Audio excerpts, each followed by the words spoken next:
దేవుని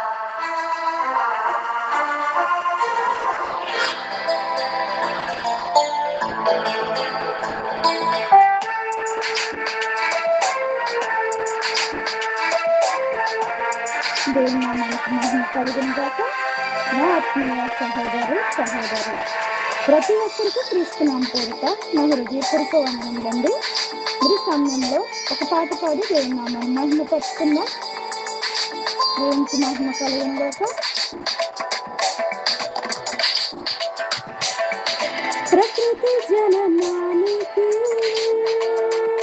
ప్రభువాక్యమే కారణం, మనుషుల జననానికి ఆ దేవుడే కారణం. జీవకోటి జననాల మరణాల రహస్యం, జగతి పుట్టుకకు ముందే పరమాత్మ సంకల్పం. తన కొరకు బ్రతకాలని, తన ప్రేమ తెలియాలని కష్టించి పనిచేసి ఈ సృష్టి కలిగించి మన కొరకు ప్రతి జీవిస్వామి నడిపించాలి. ప్రకృతి జననానికి ప్రభువాక్యమే కారణం, మనుషుల జననానికి ఆ దేవుడే కారణం.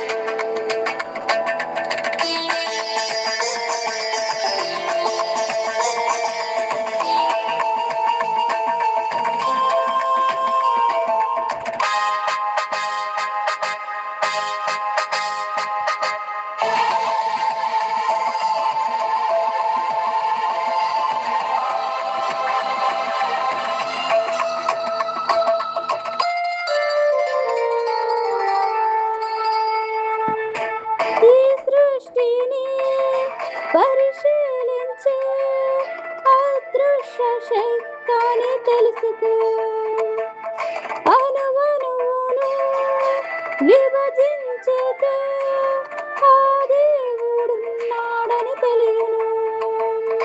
సృష్టిలోని అదృశ్య లక్షణం చూడు, నిన్ను తాకి వెళ్ళే ఆ గాలి లక్షణం చూడు. ఏ రూపము లేకున్నాను నిన్ను తాకి వెళ్ళింది అదృష్ట ఆరూపము.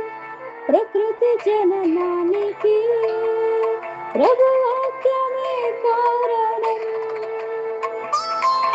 మనుషుల జననానికి ఆ దేవుడే కారణం.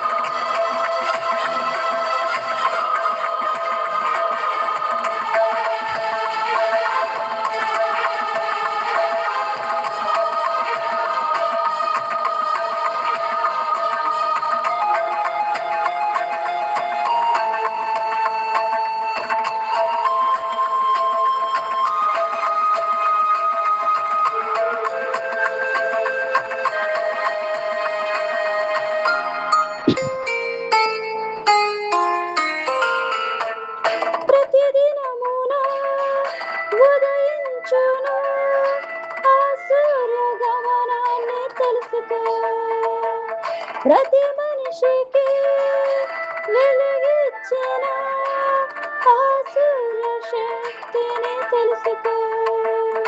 నిత్య శక్తి కలిగించు దాన్ని చూడు, అంత శక్తి కలిగించే శక్తి ఎవరు? యా దేవుడు కలిగించను, నీ కొరికి సూర్యుని వెలిగించను. పరమాత్ముడు నడిపించను, ఉదయాన్ని నీ కొరకు రప్పించను.